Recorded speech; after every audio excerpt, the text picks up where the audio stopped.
খাসির মাংস ছেড়ে এটাই খেতে চাইবে সবাই, তাই না? খুব সুন্দর হয়েছে। এমনি কি আর গাছ পাঠা বলে?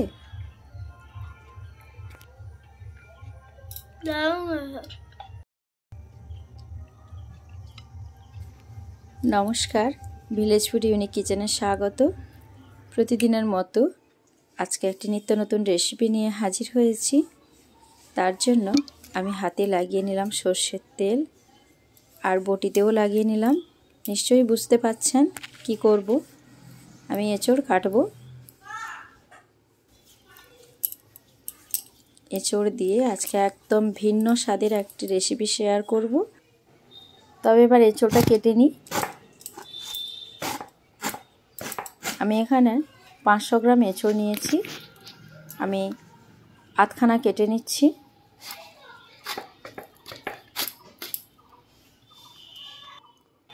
ধৈর্য ধরে ভিডিওটি দেখার অনুরোধ রইল। পুরো ভিডিওটি দেখুন। অসাধারণ সুন্দর একটা রেসিপি, নিরামিষ দিনেও আপনারা করে খেতে পারেন। এঁচড়ের খোসা এইভাবে কেটে নিচ্ছি।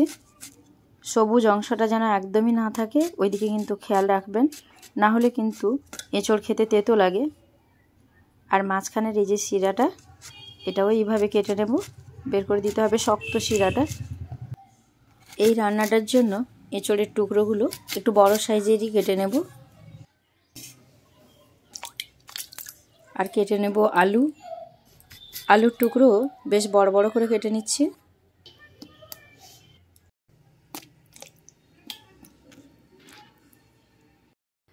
এবার আমি এঁচড় আর আলু ভাপিয়ে নেব। একটা কুকারে নিয়ে নিলাম, একটা সিটি দিলেই হয়ে যাবে। দিয়ে দিলাম লবণ আর হলুদ গুঁড়ো, দিয়ে দিলাম জল। খুব বেশি সেদ্ধ কিন্তু করা যাবে না।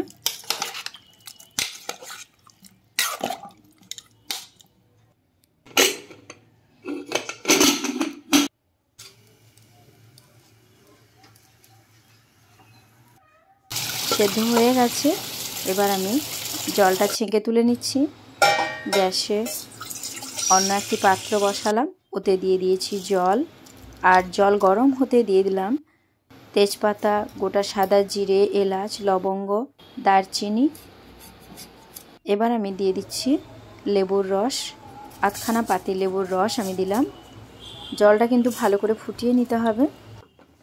এবার আমি দিয়ে দিলাম সামান্য একটু সাদা তেল, এতে চালটা ভীষণ ঝরঝরে হয়। নাড়াচাড়া করে ফুটিয়ে নেব। এখানে চাল আমি ভিজিয়ে রেখেছিলাম প্রায় 1 ঘন্টা মতো। জল দেখুন খুব সুন্দর ফুটে উঠেছে। এই সময় চালটা তুলে দিতে হবে। তো আমি চাল তুলে দিলাম। এভাবে করলে ভাত একদম পারফেক্ট হবে। এবার অন্য একটি কড়াই বসিয়েছি। কড়াইতে দিয়ে দিলাম রান্নার তেল, দিয়ে দিলাম সামান্য একটু চিনি। এই সময় দিয়ে দিলাম আদা বাটা। একদম নিরামিষ রান্নাটা করছি। এবার দিলাম টমেটো বাটা। এবার আমি অন্য একটি পাত্রে নিয়েছি টক দই। টক দইতে দিলাম সামান্য একটু মধু আর লবণ, ভালো করে ফেটিয়ে নেব। এখানে আমি 50 গ্রাম মতো টক দই নিয়েছি। দিয়ে দিলাম লাল লঙ্কার গুঁড়ো, হলুদ গুঁড়ো। টমেটোটা বেশ ভালো করে কষিয়ে নিতে হবে কিন্তু আগে। এবার আমি দিলাম ধনে গুঁড়ো। ভালো করে মশলা কষিয়ে নিচ্ছি। এবার আমি দিয়ে দিলাম ফেটানো টক দই।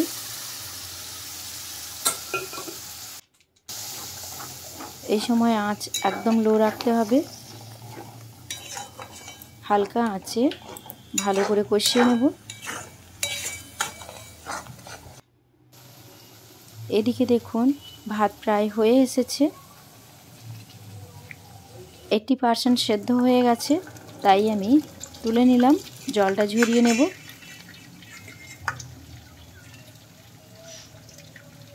দেখুন কতটা ঝুরঝুরে হয়েছে। ঠিক এই রকম অবস্থায় নামিয়ে নিতে হবে। মশলা কষানো হয়ে গেছে। এবার আমি দিয়ে দিলাম সেদ্ধ করে রাখা এঁচোড় আর আলু। এঁচোড় আর আলু ভেজেও দিতে পারেন, যেহেতু ঘি অ্যাড করব তাই আমি আর ভাজিনি। এবার আমি উষ্ণ গরম জল দিলাম।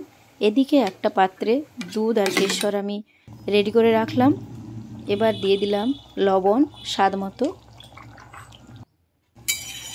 ভালো করে নাড়াচাড়া করে নিচ্ছি। রান্নাটা হতে থাক, আমি আটার একটা ডো তৈরি করে নিচ্ছি জল দিয়ে। আটার ডো হয়ে গেছে। এবার আমি দিয়ে দিলাম চিনি স্বাদ মতো, দিয়ে দিলাম বিরিয়ানি মশলা, সমস্ত কিছু মিশিয়ে নিলাম। হয়ে গেছে।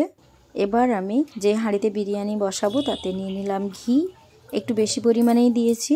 হাঁড়ির চারদিকে এইভাবে আস্তে আস্তে করে ছড়িয়ে নিতে হবে, পুরো হাঁড়ির চারদিকে যেন ভালোভাবে ছড়িয়ে যায় ওই দিকে খেয়াল রাখতে হবে। দেখুন খুব সুন্দরভাবে করে নিয়েছি। এবার আমি ভাত তুলে দিচ্ছি।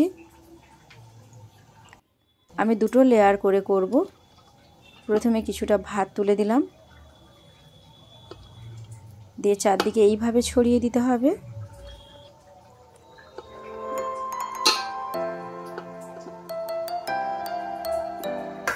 আমি এখানে অর্ধেক ভাত দিয়েছি। এবার আমি দিয়ে দিলাম এঁচোড় আর আলুর তরকারি, দিয়ে দিলাম ঘি,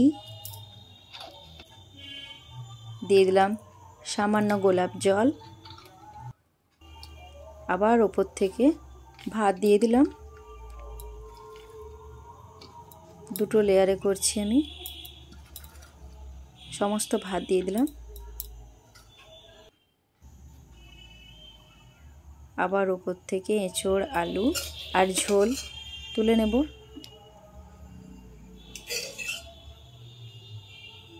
তবে বেশ মাখো মাখো রান্নাটা করেছি। এবার দেখুন কেশর দুধের সঙ্গে খুব সুন্দরভাবে মিশে একটা সুন্দর কালার এসেছে। উপর থেকে আমি দিয়ে দিলাম কেশর দুধ।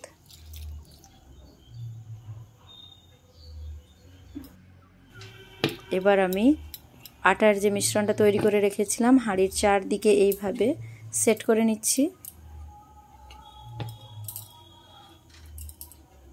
এতে হাঁড়ির চাপাটা আটকাতে সুবিধা হবে তাই। আর ওপর থেকে দিয়ে দিলাম বিরিয়ানি মশলা, দিয়ে দিলাম গোলাপ জল, ঘি। দুটো লেয়ারে করে করেছি।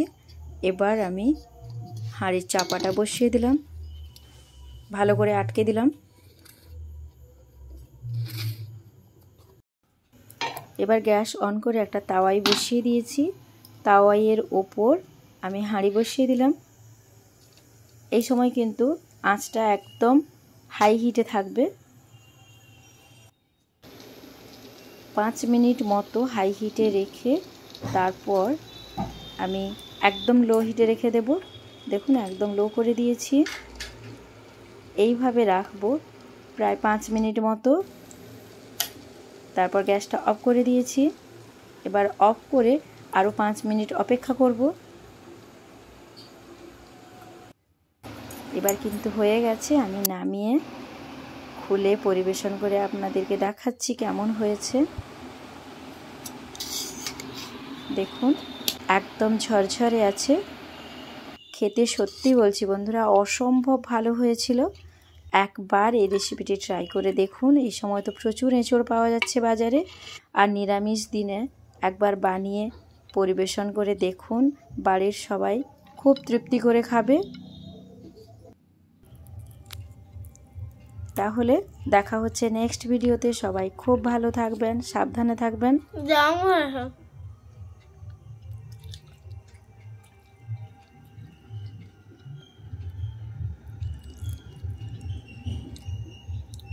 যেসব বন্ধুরা এখনও চ্যানেলটা সাবস্ক্রাইব করেনি প্লিজ চ্যানেলটা সাবস্ক্রাইব করে দিন।